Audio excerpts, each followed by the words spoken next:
The winter of 1891 came early to the remote European mountain village of Ravenshollow, harsher than any the elders could remember. Snow swallowed the rooftops whole, bending chimneys and burying pathways until the village looked like a graveyard of stone.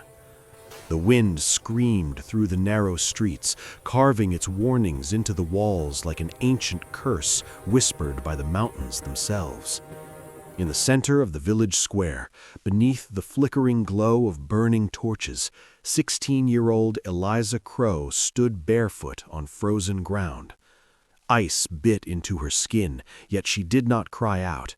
Her wrists were bound tightly with coarse rope, red and raw, trembling not from fear, but from the cold that crept into her bones.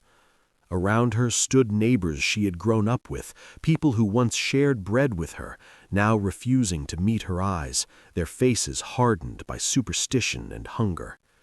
The village elders stepped forward, lifting a blood-stained silver brooch high for all to see. He claimed it had vanished from the mayor's house on the very night Eliza had been seen near the hills. No proof was offered, none was needed. Eliza was an orphan, the daughter of a woman who had once lived beyond the mountain paths, and in Ravenshollow, that alone was enough to condemn her. As the crowd murmured for punishment, fear turning into cruelty, the elder delivered the sentence that had killed many before her. "Leave her at the high pass. If she survives the mountain, she is innocent.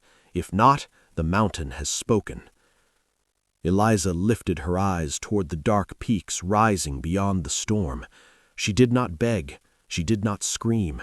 And far above the village, hidden deep within the pine forests and ice-bound cliffs, a man long believed to be nothing more than a ghost paused in his solitude as the wind carried her name into the mountain.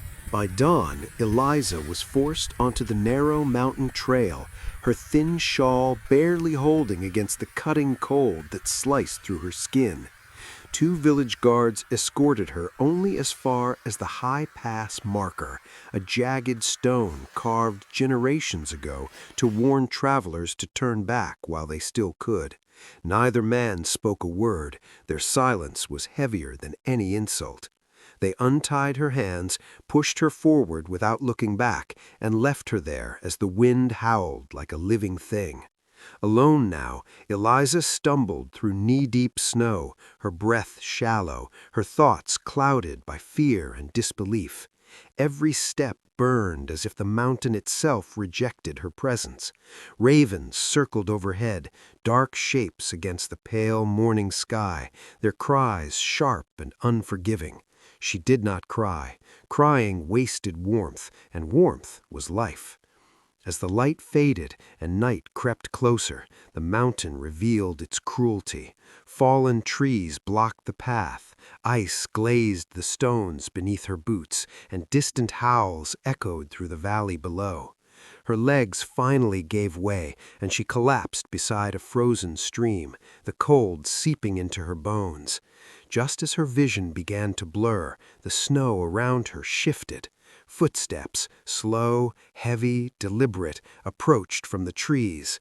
Eliza lifted her head with the last of her strength, expecting wolves. Instead, she saw a tall figure wrapped in rough furs, his presence solid and unmoving, his face hidden beneath a weathered hood.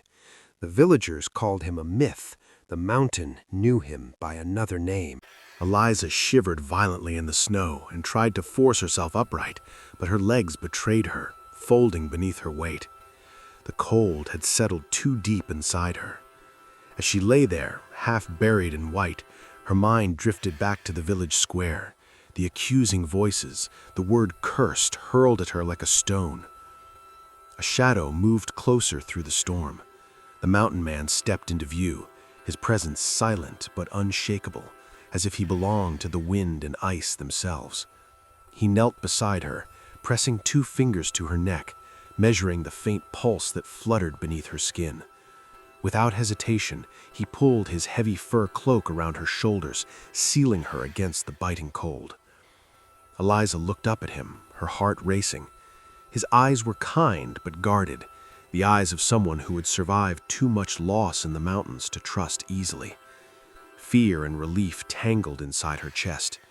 She did not know if she should trust him, but she had no strength left to refuse. The storm grew louder, swallowing the world in wind and snow. With a quiet grunt, the mountain man lifted Eliza into his arms, holding her securely as he turned toward a narrow, hidden path threading through the trees, disappearing deeper into the wilderness. The mountain man carried Eliza through a narrow forest path where the wind howled like a living beast, tearing through the trees and driving snow into their faces.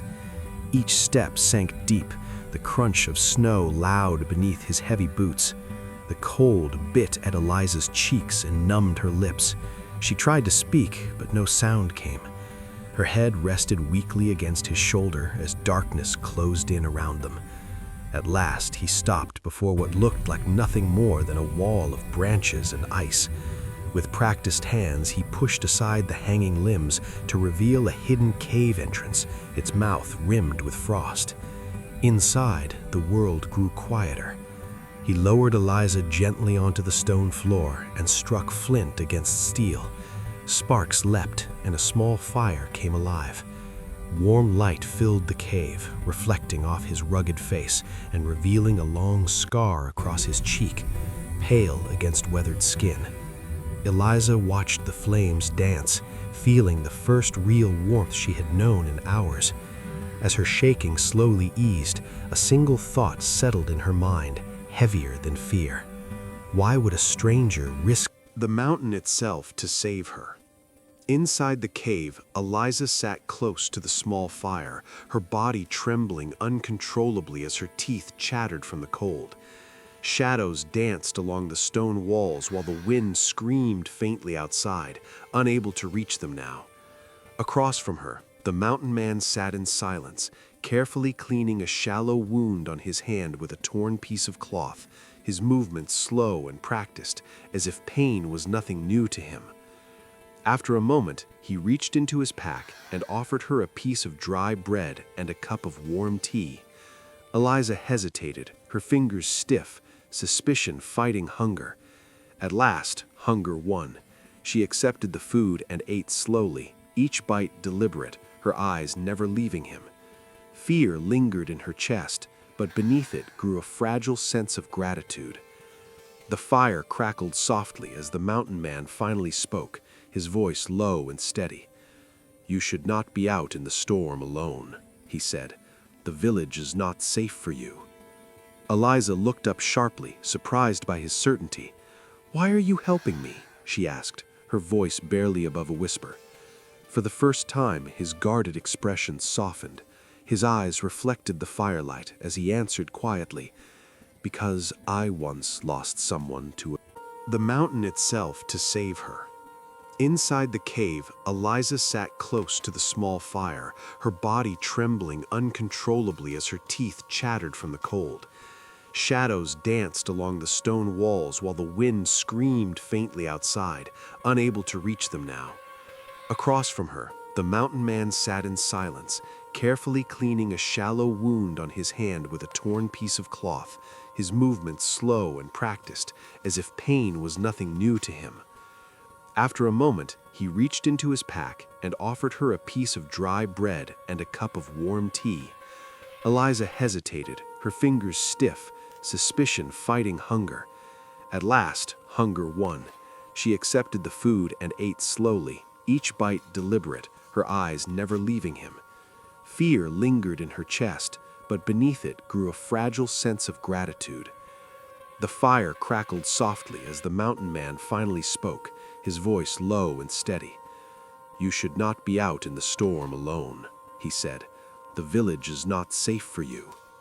Eliza looked up sharply, surprised by his certainty. "Why are you helping me?" she asked, her voice barely above a whisper. For the first time, his guarded expression softened. His eyes reflected the firelight as he answered quietly, "Because I once lost someone to a village's cruelty." The mountain man finally spoke his name. "I'm Gideon," he said quietly, as if the word itself might be dangerous.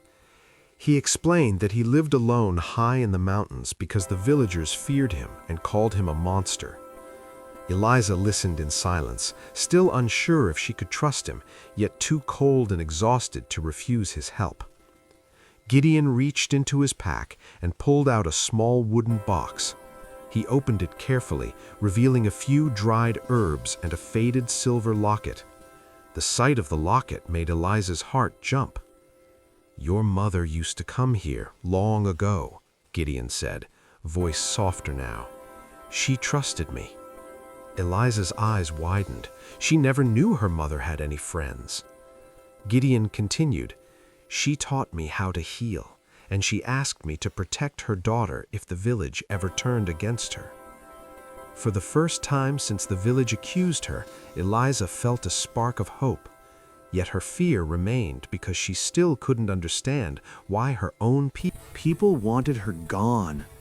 That night, the wind howled outside the cave as snow began falling again. Gideon gave Eliza a thick wool blanket and showed her where to sleep near the fire. He stayed awake, sitting by the cave entrance like a silent guard. Eliza couldn't sleep. Her mind replayed the village's cruelty, her stepmother's cold eyes, and the whispers that followed her. For the first time, nobody shouted or blamed her.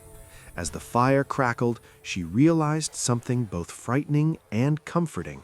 If she returned, the village would destroy her, but if she stayed, her life would... By morning, the storm had softened into a pale snowfall.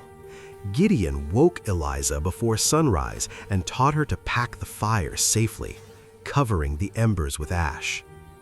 Outside the cave, the mountains looked cold and endless. Gideon showed her how to walk without sinking, how to listen for cracks under the snow, and how to follow the wind to find shelter. Eliza's hands trembled, but she didn't complain. Each lesson made her feel stronger, like someone who survived. As days passed, Eliza learned the harsh rhythm of mountain life. She gathered firewood, melted snow for water, and learned which roots were safe to eat and which would poison her. Gideon taught her how to read the sky for weather and how to find shelter when the wind turned violent. At night, beside the fire, Gideon told her stories of old villages that once thrived before fear and superstition drove people apart. Eliza listened quietly, realizing the mountains weren't cruel, people were. Her body grew stronger, her mind sharper. She wasn't just surviving anymore, she was becoming part of the mountain. One afternoon, as Eliza returned from gathering herbs near the lower ridge, she heard distant voices drifting up from the valley. She stopped, heart racing, and moved closer to the trees. Peering down through the branches, she saw a group of villagers moving along the mountain path, men she recognized from Raven's Hollow. They carried torches and tools, speaking in angry, hurried tones. Their faces were hard with hatred. Fear tightened in Eliza's chest. The village had not forgotten her. She turned and ran back toward the cave, her heart pounding, knowing that if they found Gideon, they would call him a monster too. The mountains that once felt like freedom suddenly felt like a trap. That night, Gideon told Eliza to stay hidden in the cave while he went down to meet the villagers. Eliza begged him to let her come, but he refused, his voice steady and firm. "If they see you, they will use you," he said quietly, his eyes full of warning. Eliza felt anger flare inside her, anger not just at the villagers, but at the way everyone always treated her like a weapon, a curse, or a mistake. She watched Gideon disappear into the snowstorm, his silhouette swallowed by the blowing snow.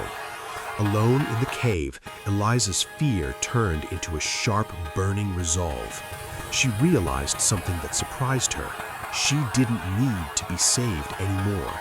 She needed to prove her truth. Eliza stepped out into the storm, following Gideon's footprints through the deep snow. She moved carefully, keeping low, her breath turning into fog as the wind tore at her skin.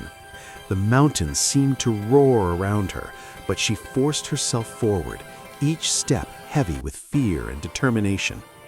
When she reached the ridge, she saw the villagers gathered around a fire, their faces twisted with hatred and suspicion. Torches flickered like angry eyes in the snow. Gideon stood in front of them, calm but tense, his posture protective and strong. Eliza's heart pounded as she realized they were about to demand her return, or worse. Summoning courage she didn't know she had, she stepped forward, and in a voice that surprised even her, she spoke her truth loudly into the... "I am not a curse," Eliza shouted, her voice cutting through the wind and shaking the snow around them. "My mother healed the sick. She saved your children, and I am her daughter." The villagers stared at her in silence, stunned by her sudden bravery. For the first time, they couldn't immediately crush her with fear. Agnes, the village leader's wife, stepped forward with a cruel smile, her eyes full of anger. "You speak like a witch," she sneered. "Prove it." Eliza took a slow step forward, her boots sinking into the snow. She lifted her hands and revealed the small herb pouch her mother had given her, the same one that held the secret to the village's long sickness. The pouch was worn and stained, but its scent still held the sharp, healing smell of rosemary and sage. She held it up like a weapon of truth, and for a moment, the wind seemed to quiet. The village leader, Elder Caleb, stepped forward and stared at the pouch with a mix of fear and anger. "Where did you get that?" he demanded, his voice shaking as the wind slammed snow into their faces. Eliza's eyes met his, steady and fearless. "From my mother's cabin," she said. "She left it for me because she knew you would blame her. She knew you would fear her medicine." The villagers murmured, the firelight reflecting in their uncertain eyes like flickering doubts. Gideon's hand tightened around his staff, ready to defend her if needed. "This is the cure for the fever that killed half of you 10 years ago," Eliza continued, her voice louder and stronger than before. "You blamed my mother for it, but you were the ones who refused her help." A cold silence followed. For the first time, the villagers didn't know what to say. Their fear had been challenged by truth. Agnes's face twisted with rage, her eyes burning like coals. "You think you can return and take everything?" she hissed. "You're just a girl. You belong in the snow." She stepped forward, reaching for the herb pouch as if it were a prize she deserved. Gideon moved faster. His staff slammed into the snow with a thunderous crack that echoed through the mountains. The villagers flinched, stunned by the sudden power and authority in his voice. "No one touches her," he growled, his voice low but deadly. The firelight flickered across his scarred face, making him look like a guardian of the peaks. For the first time, the villagers saw the mountain man not as a monster, but as a protector. Eliza stood still, her body shaking with fear and strength at the same time, her eyes fixed on Agnes. She was ready for whatever came next, and she was no longer. Weeks passed, and the mountains grew quieter as spring arrived. The snow melted into rushing streams, and the air smelled of pine and fresh earth. Eliza and Gideon built a small cabin near a hidden ridge where the wind was sharp but the sky felt wide and free. Eliza planted herbs in the rocky soil and began to make medicines, not for the villagers, but for the wild animals and travelers brave enough to cross the pass. Slowly she became known as the Mountain Healer, a legend whispered by those who feared the valley and respected the peaks. People spoke of her in the same voice they once used to speak of curses, but now it was filled with awe. One day, a young boy from the village appeared at the ridge, trembling and sick. He had heard stories of the healer who lived above the snow. Eliza looked at him, and for the first time, she felt no fear. She treated him gently, her hands steady and sure. When the boy recovered, he ran back to the village with a new story, one that did not speak of curses, but of mercy. The next winter, the village no longer looked up at the mountains with hatred. Instead, they looked with respect. They did not forget their past, but they finally understood that the mountain did not punish the innocent, it simply tested them. And somewhere high above the valley, as the wind sang through the pines, Eliza and Gideon sat by the fire, knowing they had found a home where no one could accuse them of being a curse. The mountain had given her a new life, one built not on fear,